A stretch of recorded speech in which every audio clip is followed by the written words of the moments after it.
Greetings and welcome, fellow YouTubers out there. Today we are looking at Trover Saves the Universe, the new Spider-Man experience that's just come out, some updates for the quest, and also some look at the 48-hour film challenge entries that have just been released on our 5-minute movie night.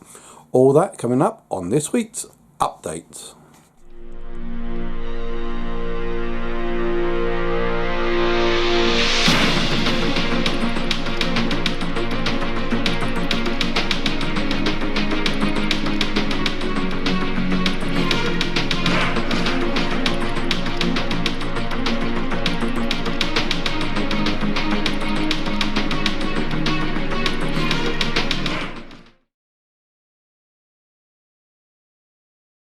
Hi, greetings and welcome, fellow YouTubers. First up, the apologies. Here we go again. I'm sorry if I sound like a broken record, saying the same thing over again, with the fact that, sorry, I haven't been much on YouTube much as of late. Life is just getting very hectic and also very hot out there. I mean, we've been like in the upper 25s, maybe even 30s, and it's just getting like so hot and sweltering that you're getting kind of lethargic to an extent that, I mean, this video here, I started creating this video on Sunday for it to be produced, edited and sent out Sunday night.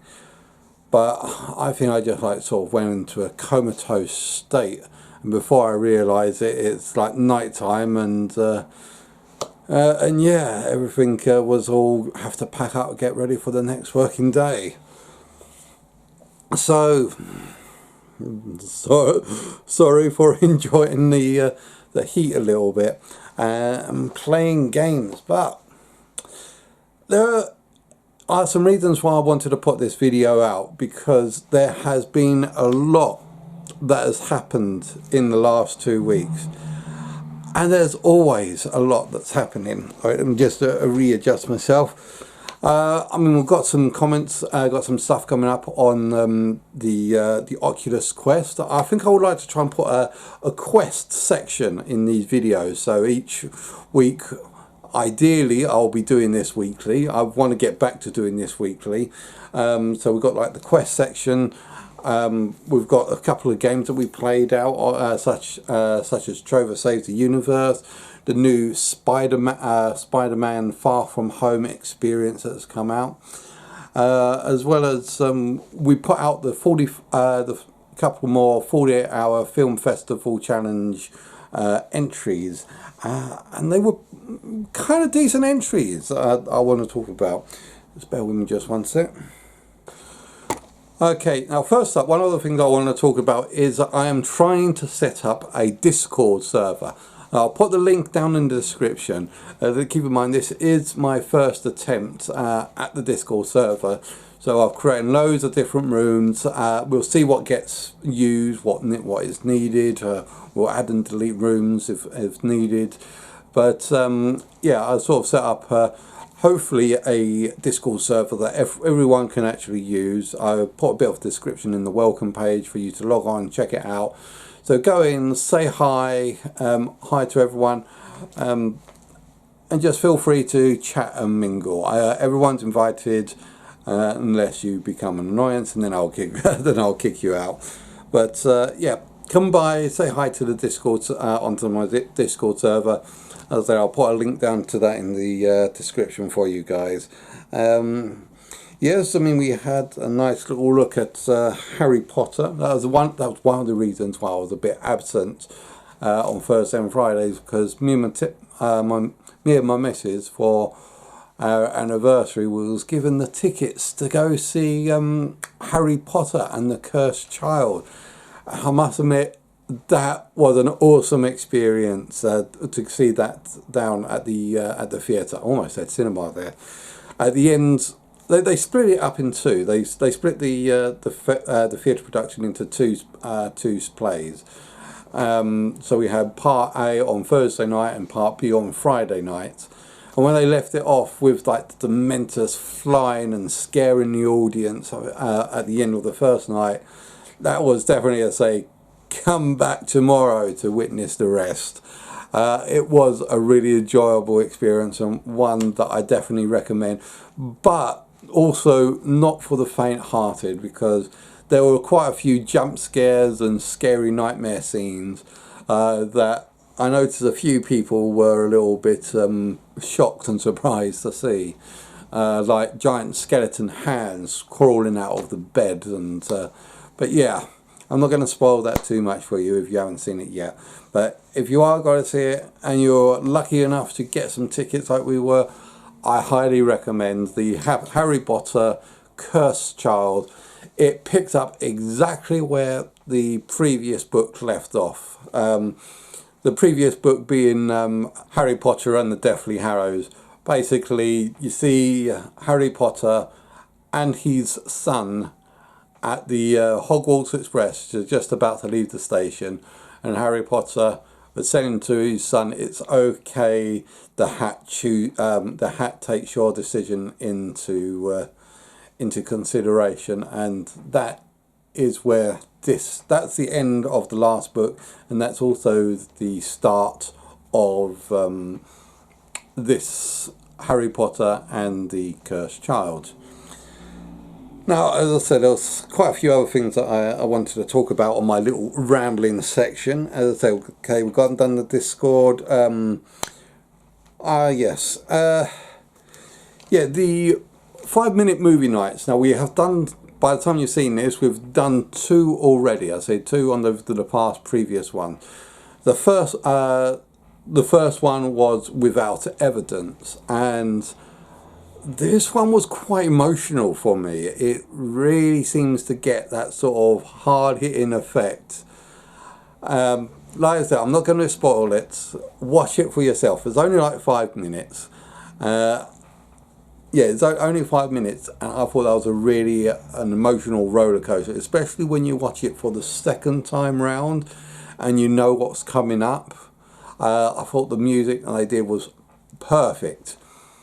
The second film that came out just on this last Saturday gone was, I think it's Mobius's Toys or something Toys. And the idea of that, it was a cartoon that this sort of developer created, where these outlanders or these spacefarers or space couriers was delivering a package to an unknown location, and they got all like this weird, eerie, creepy vibe going on. So as I said, watch them again. I feel they're really quite decent, so I definitely highly recommend checking them out. Now, this up and coming Saturday, I've still yet to upload it, but I will hopefully be uploading these in batches very soon. This up and coming Saturday, it might not be as impressive as some of the others, but this one was done by a one-man film crew. He did pretty much everything himself, and although it comes off comedic, although it's supposed to be quite serious, I think I found myself, I couldn't really stop laughing whilst watching this and really thinking, am I really watching this? But yeah, you do get all types. Just keep in mind though, for the bad, for the good there is the bad, and for the bad there is also good that's coming up as well. So what we're watching at the moment is the long list, basically the semi-finalists. After about 10, after the first 10 has gone through, then we will be going on to the finalists or the short lists, which you'll see as a much higher quality than what's currently going on at the moment. But still, stick around and watch these ones so you can better appreciate the finalists much better as well. And yeah, as I said, like the one that we did first off was really quite decent watch, and one of my favourites, even though it's one of the 7 finalists. So check them out, see what you think. Okay.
9 Discord, 5-minute movie night previews, and up and coming. Okay, so I think I've finished with my rambling section of this video, getting ready to get out much of what I kind of wanted to talk about. Now, so now let's talk about the Oculus Quest. I got a message from another YouTuber earlier on this week, basically saying, I've got the gear. Should I upgrade to the Quest? And please talk more about the Quest, because we haven't heard so much since your last update about the Quest. Okay, firstly, let's talk about the gear first. The Gear VR, the Oculus Gear VR. Now, originally, I don't really consider these VR options very viable. Originally, when I started getting onto mobile VR, we just had like a cardboard box that you just put onto that you just slid your iPhone in, and a screen shines up to actually, so you could actually see the screen better. I think I even came up with a similar idea many years back about trying something like that. And as it has grown, I saw that plastic box that cardboard box turn into a plastic box. So a little bit of an upgrade for about 90 quid. And they all pretty much did the same thing. It's just a device to hold your mobile phone in whilst you play apps to do certain things. Because the phone has gyroscopes in it, allows you to turn your head, look up and down, and see things in a mimication of what I call it a mimication of VR. I don't think it's real proper true VR, because you don't actually have presence in it. Now, I've seen some of the videos for the Quest. In fact, just about 5 seconds ago, I was looking at a video before doing this part of the video. And yes, I must admit, some of the graphics on there do actually look impressive for a mobile phone app that's trying extensively to do a VR, trying to mimic a VR. But there are still problems with it. It only has three modes of rotation. So three degrees of rotation rather than 6. So you can either turn your left head right up and down, but you can't really move around. It doesn't have spatial recognition. It can't see where you are in the actual world. I'm only guessing at this point from what I believed it was. From my experience with an iPhone and a cardboard box, I think with Galaxy phones, they are going to be pretty much exactly the same, using the gyroscopes just to go up, down, left, right. They don't really have, I don't believe they've got the technology so that you can actually have actual virtual presence in there. Now, recently they did actually come out with a sort of wand. So Oculus Gear VR, they now have like a little wand attachment to come out, which, because you've got that wand attachment, exploded the properties or prospects that you can do with the Oculus Gear. But no one really took much interest in it. You got like the odd you got the odd game out there like Dead and Buried, but I don't think that there was much future in the Gear VR. It was great as a little novelty item, but we're moving on from that novelty item here. So let me just readjust my picture. Yeah, like I said, it was great as a novelty item, but we're moving on. Now we've gotten the Gear, which is a full, proper virtual presence VR headset. And when I mean by virtual presence VR headset, I mean it is not a phone stuck into a bit of plastic with a few extra apps. It is an entire VR device all rolled into one. It is designed to be VR. It's designed to be put onto your head. It's not adapting anything else to it. It's designed to look at the environment around you and find out exactly where in space you are and where in space your hands are, and allows you to really interact with the VR environment as much as possible. For instance, tell me, with your hand in the Quest, can you do things like this? Yeah, can you actually reach out, grab something and pick it up? Well, you probably could. I mean, if they gave enough programming. But you actually have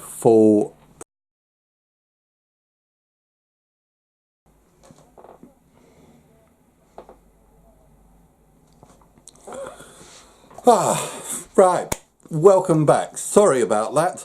Yeah, apparently my camera ran out of hard drive space last night, and so therefore I had to spend the next couple of hours just trying to sort out backing up files, restoring files, just copying the data over from my camera sim to my computers and such.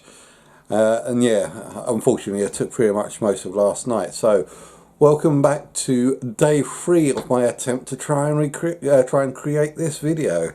So yeah, I do apologise about that. Day 1 I only just managed to get the intro done before I kind of blacked out from heat. Day 2 I only just done like the first section before I managed my camera blacked out from space and probably heat as well. So let's see how far we can get today. Now, as I was saying previously, yes, the Quest is far superior than the Netgear in way of virtual presence.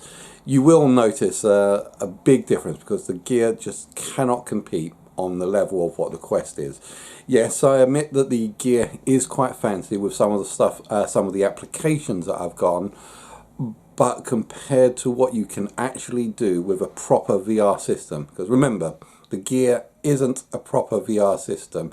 It is a mobile phone that's been adapted to be a VR system with the odd applications. The Quest is a VR headset designed from the ground up for mobile applications. As well, as there's got a lot of there are quite a few developers actually backing the Quest, because at the moment all eyes are focused on the Quest as the next revolutionary stage of the mobile VR technology. And if it succeeds here, it is going to be big further down the line, and at the moment the Quest is succeeding.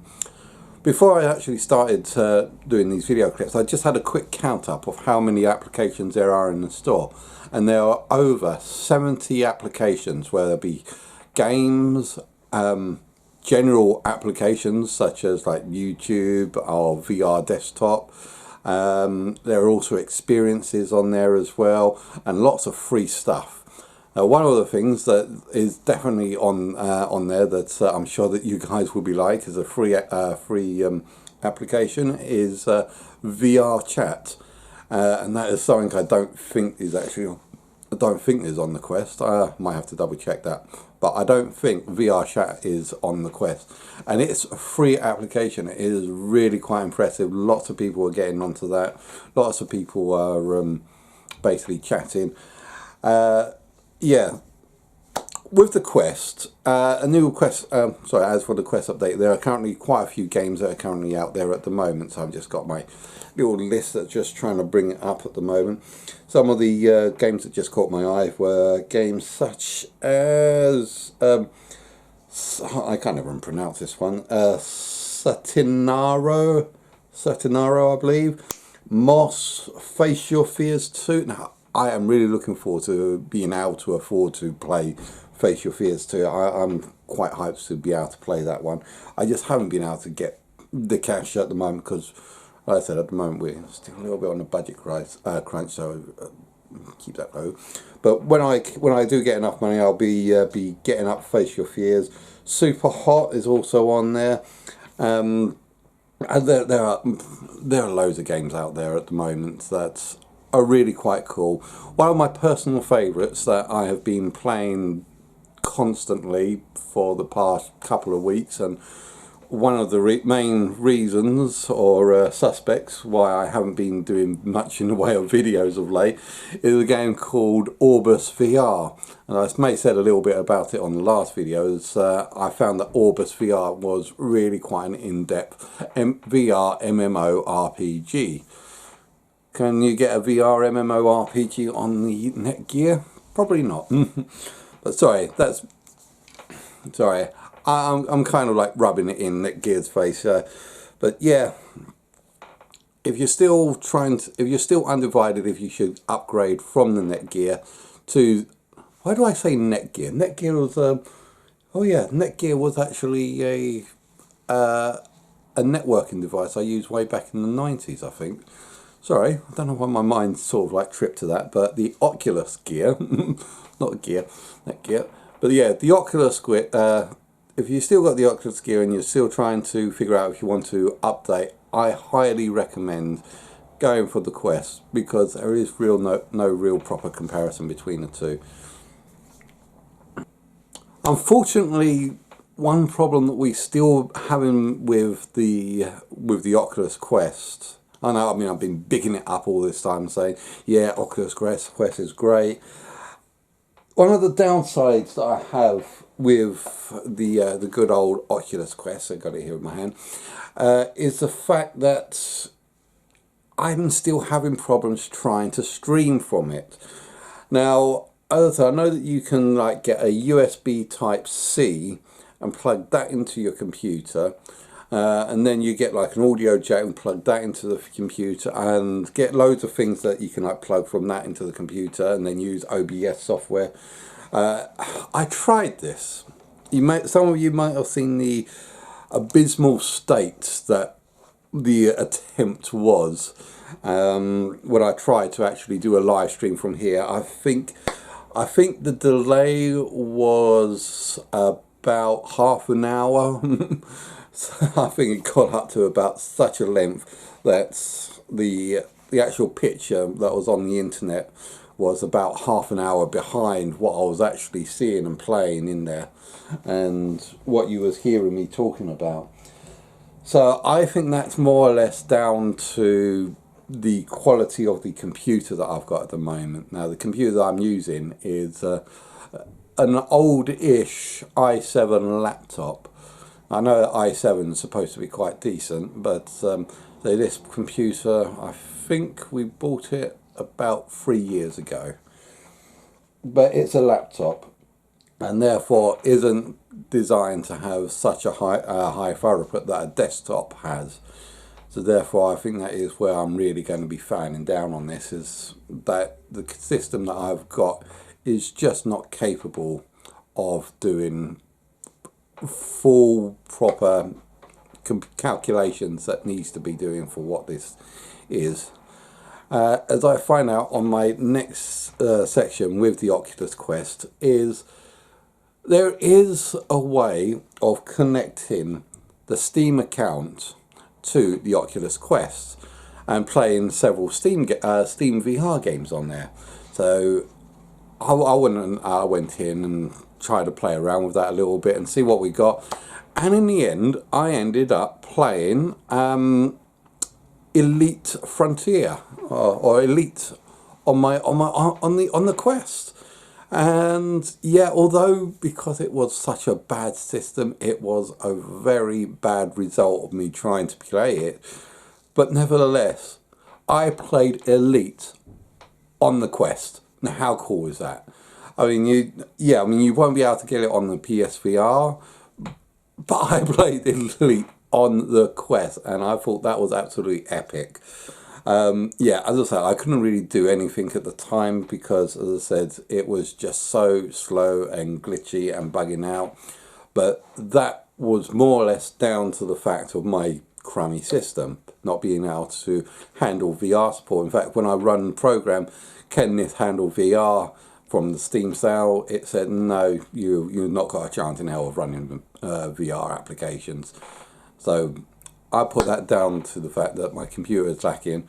But if you've got a more powerhouse friendly system that can actually handle proper full-fledged VR developments, then VR games and VR equipment, give it a shot. If you've got the Quest, just plug it in, set it up. I'm sure there's plenty of applications out there, plenty of YouTubers out there that can show you how to connect VR, your Oculus Quest, to your Steam account.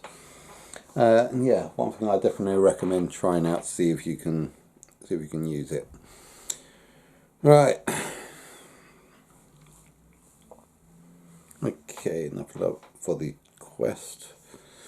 So if I kind of like lost track a little bit, but I mean I am like 3 days into creating this video, so I want to try and see if we can get this finished over and done with. This was supposed to go out on Sunday, and yeah, I think it's still only it's currently Wednesday now, so that's a little bit of a problem. Hopefully I'll be able to upload this tonight. Okay, next up, Trover. Trover Saves the Universe. Now, as we played, this was one of the games we managed to play last week, and it was very much a sort of story, top-down, beat-em-up, with a little bit of a puzzler style game. Now, in this game, you play the role of a Cheropian, which is basically a guy that sits in his chair, probably the future of humanity if you believe Wally. The guy sits in his chair and he plays with his buttons like to move around, and you've got this uprightian, I think that was an uprightian, which is basically someone who stands on 2 feet and walks around for you, and you like teleport to different locations. But this is mainly a story driven game. And in the true art of the creators of Rick and Morty, you do get their sort of sense of style with the way that people keep on constantly talking about garbage all the time. Oh yes, I got this like crack right up my butt cheeks, and it is really awful, annoying, and yeah, that's it. But it's just background words, and they're just putting so much effort into the amount of just nonsensical background noise, words of people chit-chatting and talking. I thought that was kind of impressive in itself, but really annoying if you just want to just carry on with the story and just get on with things. Because you're like sitting there thinking, okay, is this story finished? Have you finished talking? No, you're still talking about something, but you've got to listen in because they might come up with something that might be relevant. No, you just want to go on talking about farts, okay, or how that you don't wear underpants. Fine, okay, yeah, nothing relevant there to the plot at all, but people just want to like stick around and just listening to it. However, the storyline goes, I'm not gonna spoil anything on here. I really don't want to spoil anything from here, but if you want spoilers, go watch the actual video or the live stream, because I think it was an entire just over 3 hours of gameplay, playing through the game from start to finish. I mean, 3 hours isn't too bad for the price you get. I mean, admittedly, it could go on longer, but with the collectibles, you can actually replay the game to try and see if you can get the collectibles for each level, to try and see if you can 100% complete it without having to start the game from scratch, which I think is also quite decent, and they do promise a little extra hidden reward if you do manage to 100% the game. No, I've got no interest in actually doing that at the moment, unless that's what people want me to do. But yeah, Trover Saves the Universe. I thought it was funny. It was funny in certain parts. You do have that certain sense of humour which you totally attribute to the creators of Rick and Morty. I wish that you can kill more people. There were some times when you can either choose to kill person A or person B, and when you realise that they both just totally annoyed you so much at the point of despair that you just want to kill both of them, you can only just kill one of them. So you have to pick and choose which people you want to kill sometimes, which can be annoying. When, I don't know, I'm starting to sound like a psychopath or a serial killer here. Oh, I want to just kill everyone. But no, you can probably come back later and re-kill the other people when you're replaying the levels. But yeah, Trover Saves the Universe. I certainly recommend the game. It can be played in both VR mode and also on flat screen. So if you don't have a VR headset, you can still play the game on flat screen as normal. But I certainly recommend the VR mode, of course, much better. Everything's always better in VR. I agree and admit. yes, as I say, I do recommend the game. I certainly give it high ratings for the way the story is told. Yeah, quite a enjoyable experience, and I think I've blabbered on long enough for this. I want to try and get on to the next stage. Next stage, what have we got? Spider-Man Far From Home. Sorry, let's putting the iPad back down. Spider-Man Far From Home. Now, originally, there was a previous Spider-Man experience that we are trying very much to forget because how awful or bad it was. But if you played that game first and then played this game, this new experience, you'll find this experience is so much better. They actually put some effort into this. Okay, it is still just an experience, and although the city itself is quite vast, it does seem very cookie cutter, boxed out type city. But the fact is, you sort of swinging through the city, just taking in the sights, doing a little bit of combat, doing a little bit of time trial, see if you can play around. It's not a bad little experience just to have fun swinging through the city. There isn't really much to it though. I mean, you've got like the storyline where you have to take down a massive robot. Took me a while to actually figure out how to actually take down the massive robot, but that's just me being an idiot rather than actual difficulty of it. And then the free play mode is basically you've unlocked some upgrades and then you can just swing around to your heart's content and collect some collectibles. Now, for a free experience, it is pretty much a bargain. Well worth the price. It's not something that I would actually pay any actual money to because, as you can see from the game itself, the art style is very basic, very bland, and reminds me of the old PlayStation 2 type games, really, to be honest. The swinging around movement section controls certainly reminds me of Windlands, where you basically have to shoot out sort of ropes from your hands and then you swing from like tree to tree. Everyone at that time referred to it as like VR Spider-Man. But now that VR Spider-Man has came out in this sort of experience, we're also referring to it as Spider-Man Windlands. But the thing is, I think the movement worked a lot better in Windlands because it was much more freedom of movement. It was, sorry, when I say that, it seemed more smoother in Windlands, you know, swinging from treetop to treetop. Whereas swinging from in here, this did seem a little bit more, I don't know, robotic, controlled. Yeah, I'll just say when you the movement in Windlands, I think, is actually a little bit better designed out than this experience.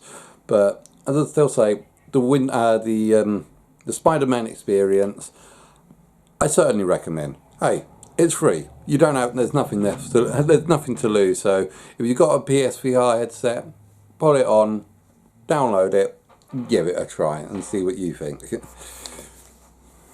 Right. Well, we've managed to get to the end of the video here for today. As I say, I'm sorry if this is short and yet broken up over three days. I did actually apologise about the lack of content that's been on this channel of late. As I said, it's just real life has been really hectic. I know I do sound like a broken record, but I do want to I do really want to try and see if I can get back into the game, try and see if I can do some more let's plays, more live plays. Just for instance, I mean, we've got coming up next, Grover Saves the Universe. Oh, sorry, wrong one. Oh yeah, I just realised I was looking at the wrong section on here. Yeah, so basically coming up, I'm going to see if I can get some time to do Eden tomorrow. because that was another game that I managed to download some time ago, but I've never been able to actually play this yet. And when I looked at Eden Tomorrow, it looked like an awesome game, so I'm quite hyped to actually be able to get to play that. So keep an eye out for, over the next few days, and you'll probably see me play that. I will see if I can do a Friday night chill and chat. I don't know if we got a game yet or not, but yeah, hopefully we'll be able to get a Friday night chill and chat ready for you as well. So all that coming up over the next week, and I'll see if I can get my act together and start creating some more videos. There is another style of video that I want to try and do, because doing this, what you're seeing at the moment here, with all like the separate windows, the videos and all that, this takes a lot of time for me to actually do, and which is why it used to be like once a week, and now it's like whenever I can actually get the time. I was thinking, like, there are sometimes I just want to just chat about something in particular. So I might start doing, you know, those audio over videos where, you know, you see some, like, you got some video gameplay, and I'm just like talking over the top of that, just voicing my thoughts, and just saying what I want to say. But yeah, we'll have to see how it goes. I want to try and see if I can find some way I can start making more videos, rather than what we're doing at the moment, where it's getting less and less. So I really do hope that I can try and see if I can pull this channel out and see if we can make it better than what we got at the moment. So, well, thanks very much for joining me. I hope you've enjoyed watching this as much as I've enjoyed creating this, and I do still actually enjoy creating this. I do, believe it or not, I do actually enjoy doing this stuff. What am I steadying on? Oh, it's a fork. Okay, yeah, I've got to pick that up. Yeah, thanks very much for watching. Don't forget to like and subscribe, and I'll see you guys out there.